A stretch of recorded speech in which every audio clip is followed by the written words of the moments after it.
with that, the UFC featherweight championship is now vacant. Volkanovski is in the first minute.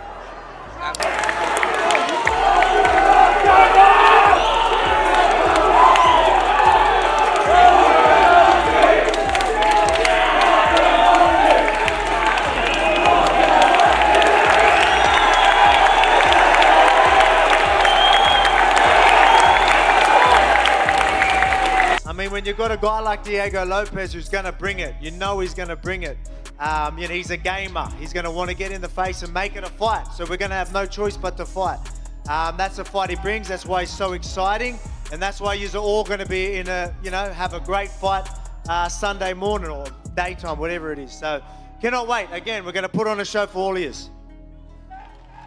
We see you there wearing the Cooking with Volk apron. So, I mean, put it summary for us. What is the recipe to beating Diego this weekend? I mean, hey, like I said, very, very tough guy. You know he's durable, he's good at striking, he's powerful, he's good at the ground, but that's when you've got to use everything. I just think I'm too smart, and I'm just going to, you know, again, the first fight obviously went my way. He will make adjustments, but I just don't believe that's going to be enough. And for you, Diego, if you win this weekend, it will be 1-1. As champion, would you go to the UFC and say, hey, I want the trilogy and a rematch with Volkanovski? Oh yeah, I think it is 100%, you know. Volkanovski is a legend in the sport, so if UFC say me, you need one more fight with Volk, I take this. The people know me, I mean, I accept the whole fight in my career, it's like I never say no. There's been a lot of talk about retirement. Can you assure all of us fans this will not be your last fight and you've still got a lot left in the tank? That's it, mate, that's it. Like, I know a lot of people saying that, don't know where that come from. Obviously, I've got a tough challenge ahead of me, but I'm going to get my hand raised and then maybe a quick turnaround. Hopefully minimal damage so we can get right back in there. The tension has returned, more intense than ever. UFC analysts are divided. Can championship calm once again stifle uncontrollable momentum as Diego Lopes and Alexander Volkanovski close in on their rematch? Both fighters have reignited their rivalry with scathing comments, revealing this collision is fueled by unresolved issues, especially for Lopez.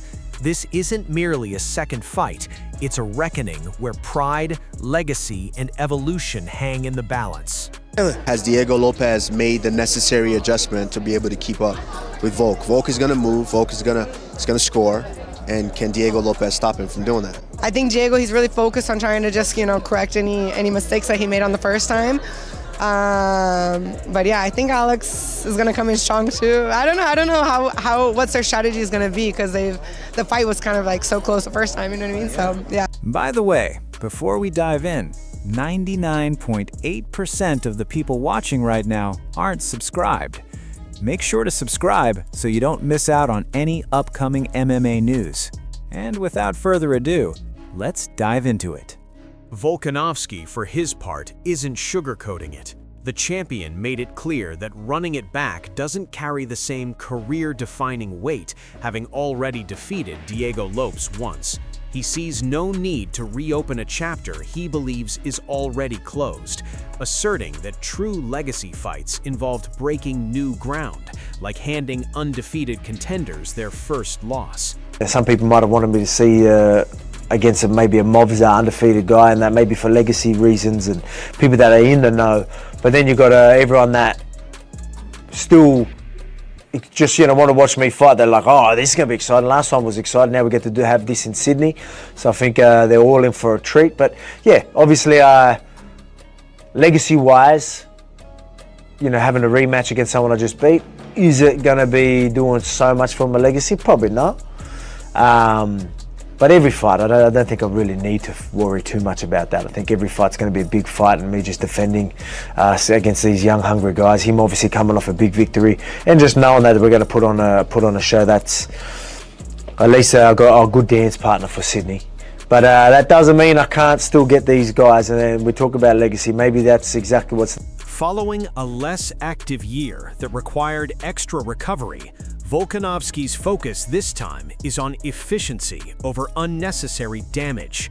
He explained that while the first fight offered numerous openings, minor lapses allowed Lopes to land shots he shouldn't have. Those details, he states, have been meticulously tightened. The plan is to punish aggression, fully commit when a finish presents itself, then immediately revert to defensive responsibility, pressing his advantage without succumbing to recklessness. You talked about last year you didn't get to be as active. There was a little bit more recovery time needed. How are you looking at mitigating the damage of this fight? Just capitalize on the opportunities that come my way. You know what I mean? Again, he's going to be aggressive. Even though I felt like I had some great options, there was times where I did some things that weren't too good. Where he would catch me, there's things I just could have done better. You know, and some of those things are just very little things. You know what I mean? So very little things that I need to fix, and we fix them. So that's again, I want to make him pay for the things, and then obviously do the damage. Bulldoze, is that the word I was looking? Bulldoze through with some big punches or whatever it is, and still stay safe. When I say that, doesn't mean I'm going to be reckless. It just means I'm going to capitalize on opportunities and really capitalize. If I feel like there's a finish there, I'm going to really turn in for the finish. Then I can go back. For Diego, this second bid for the title feels entirely different. He carries a calm confidence born from experience rather than pressure. Having already gone the distance on the biggest stage, he believes there's no mystery left, only opportunity. Lopez views this rematch not as a burden, but as a chance to showcase his heightened composure and confidence since their initial encounter, now fully accustomed to 5-round intensity. Diego, as a man who has fought and came up short for the title before, getting this rematch round and a second opportunity, does it put more pressure on you, or is it more exciting because you get another shot at this? No, it's like no pressure. I think now it's like I'm more calm, more confident in myself too. After I'm trying to octagon with Volk like for 25 minutes, not is new for me, you know. So yeah, I mean, I'm so. Reflecting on their first meeting in the octagon, Diego doesn't shy away from his mistakes. He admits that once he sensed the power to end a fight, he became overly fixated on landing one big finishing shot, causing him to stray from his overall game plan. This time, he affirms those flaws have been eliminated in camp, and he's preparing to present a more disciplined and complete version of himself in the rematch. When you look at the first fight that you and Alex had, is there one thing that cost you that fight that he did better, or are there a few things that you think, okay, this one needs to be changed, this one needs to be changed? When you look at that fight, how do you break it down? Oh yeah, it's like I know I make a lot of mistakes in the fish fight with Volk. I'm trying only finish here one big hit, you know, one big punch. Like more is like after the second round when I'm dropping him, I feel like okay, I have the power for finishing him. You know, it's like only looking for this, so I forget many things in my game plan. I think I fixed this in the training camp. I fixed many things, so now it's like it's completely. Beyond the fighters themselves, Michael Bisping framed the initial contest as razor-thin, yet with a clear winner. He highlights the significant shift since Diego's emphatic knockout streak has rekindled belief, earning him another shot at a time when questions about Volk's long-term future persist. Bisping emphasizes that experience is a double-edged sword. Diego must be sharper, busier, and proactive in exchanges, while Volk brings elite fight IQ and meticulous preparation. Both now possess the blueprint to correct past errors, which is precisely what makes this rematch so compelling.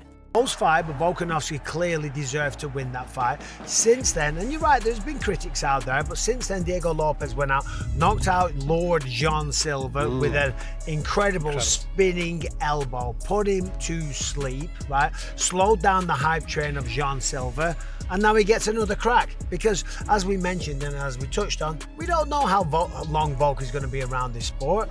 And listen, Diego Lopes has a chance now to go back in there and right the wrongs. He's got to be more active, he's got to go first, he's got to lead the dance. But one thing we know about Volkanovski, is that the man has a ridiculously high fight IQ. He takes his sport so seriously. He's got one of the best teams around him in terms of technical input. So it's on both sides. He's had 25 minutes with Diego Lopez. He'll watch that fight back. Everything about Volk impresses, from his humility and humor to his genuine connection with people.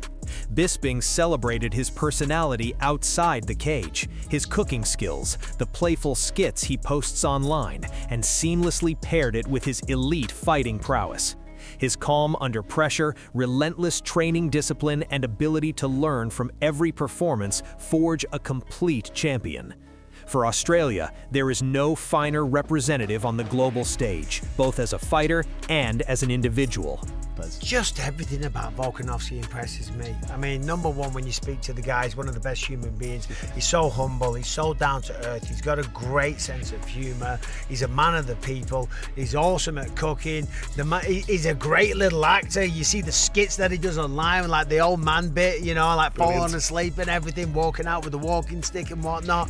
And then combine that with his fighting ability, his fight IQ, the way he stays calm under pressure, the way that he learns from all performances, the discipline that he has throughout all of his training camps. I mean, the man, you can't get a better champion than Alexander Volkanovski, and Australia could not have a better person to represent them on the world stage than Alexander Volkanovski. Demetrius Johnson, however, is calling it exactly as he sees it. He expresses not anger, but frustration over what he perceives as inconsistencies in title shot allocations. Drawing from his own experience defending belts, he notes that historically, fighters earned long streaks before another opportunity. Now, he argues, some fighters can lose and immediately return to title contention, often driven by popularity rather than merit. To Johnson, it's a matter of transparency. If popularity dictates these decisions, the UFC should openly state it so fans truly understand the rationale. Say I'm not mad, I just want it to make sense, right? Like I've been in your shoes before, right? Like I've defended the belt so many times. I see the guy who's next in line, you know, Joseph Benavidez. After I knocked him out, I beat him in in Toronto. He goes on a 5-fight win streak. He gets the next title shot. John Dodson, I beat him. He goes on 5-fight win streak. Nowadays, it's like you fucking lose to the champion. You go get one fight and you come back like you're already back in the title shot, right? It's same thing. You know, you look at Peter Yan. He just fought Merab. He took him 3 fucking years. 3 years. To get back a title shot, right? It's like it's almost like, you know, that's why I talk about Dana White privileges, right? It's like how, like if they want to just say he's way more popular than you guys, he's getting a shot. That's why he's getting a shot. Just way more popular. I don't give a fuck. This man's on a 20-fight win streak. He's way more popular. Come out and say that. That way the MMA Guru also expresses criticism of the rematch, contending it adds little to Volk's legacy. While acknowledging Diego's impressive win over Silva, he believes Volk could have pursued bigger, more meaningful challenges, such as the undefeated Evloev or former champion Aljo. Forcing him into back-to-back fights with Lopes, he suggests, feels like a step that doesn't advance Volk's long-term standing in the sport, perceiving it as a fight driven more by timing and convenience than by the pursuit of greatness. Volkanovski Lopez too. This is disgusting. Diego Lopez beat Gene Silva. Movsar Evloev is there. I know he's been inactive, and people are talking about Lerone Murphy like he didn't just beat fucking Josh Emmett and Aaron Pico. The Murphy one is like, okay, well, we haven't really seen him beat a top 5 guy yet. It's not like he's the Tony Ferguson of the division that people are making him out to be. You got to do one more, and I've been waiting for guys to do one more. But there's been no time for it because of the timing of things. But Evloev? Aljo? Something fresh? Something new? Aljo, former champ? I know he lost to Evloev, but Evloev's right there, the undefeated Dagestani guy for Volk to take on in his last fight. This is Volk's last fight. And you've just made him fight Lopez back-to-back. This does nothing for his legacy. This does nothing for... Lerone Murphy, on the other hand, sees this contest heavily favoring Volk. While he recognizes Diego's power and inherent danger in any fight, he firmly believes that across 100 hypothetical matchups, Volk would emerge victorious nearly every time. Murphy points to Volk's intelligence and composure, noting that Diego's last bout against Silva exposed defensive gaps that a fighter of Volk's caliber would exploit. In his view, smart game planning and capitalizing on openings solidify Volk as the clear favorite heading into the rematch. Alex Volkanovski and Diego Lopez. I see it going the same way, to be honest. Obviously, Diego supposedly hits hard. He's got a puncher's chance. Any MMA fight, we know that it's a very dangerous fight. But I think if they fight 100 times, I think Volkanovski wins 95. That's my opinion. I believe Volkanovski comes out with it. He fights a smart fight again. And bro, if you look at Diego's last fight with Silva, he was getting rocked. Oh yeah, he was getting rocked, and he was getting rocked, bro. He was getting rocked, and I think Volkanovski is a very, very, very smart fighter. And if I watch that fight with Silva, I see so many openings in Diego's defense. So many openings. Moreover, Corey Sandhagen is taking a bold stance. After rewatching their first encounter, he provocatively picks Lopes to pull off the upset, going further by predicting a knockout finish. It's a daring take that upends the expected narrative, adding an intriguing layer to the rematch. His prediction has ignited a buzz among fans, forcing everyone to reconsider just how dangerous Lopes can be at his absolute best. Yeah, I rewatched that fight actually kind of recently. I think Lopez, let's be provocative and say I think Lopez is going to win. Provocative? Yeah. That's what I should have answered when you said what is... Yeah. All right. How does he win, though? Let's be more provocative and say knockout.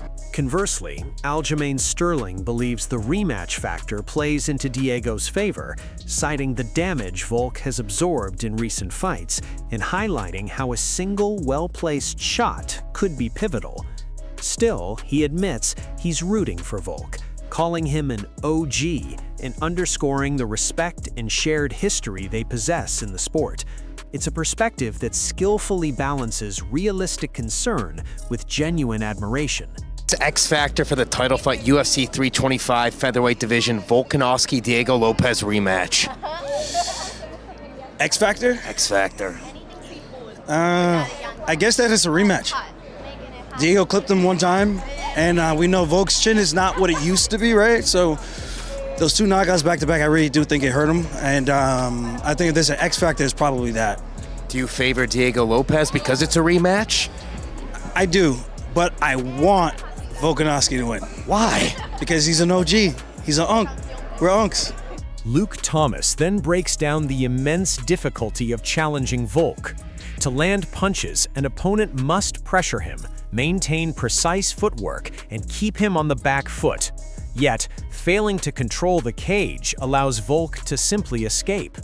Wrestling him proves equally challenging, given his strength as both a scrambler and a skilled grappler, often leaving challengers back at square one when devising a game plan.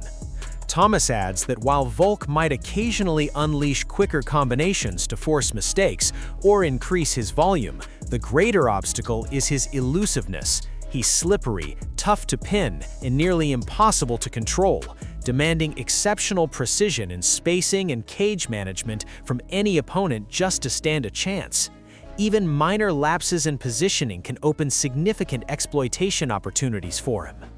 Meanwhile, Dan Hardy sees a genuine opening for Lopes to adjust in the rematch. Having already spent considerable time in the cage with Volk, he understands where the surprises and unexpected movements lie. Hardy points out that many fighters misread Volk's style, struggling to anticipate his movement, and Lopes now has the chance to study, adapt, and elevate his game. With that experience in mind, Hardy deems this a prime opportunity for Lopes to make meaningful changes. Now it's your turn. Who do you think comes out on top? Drop your predictions in the comments and make sure to subscribe for all the latest fight breakdowns and updates. We want to hear your take. Are you backing Volk to defend or Lopes to pull off the upset?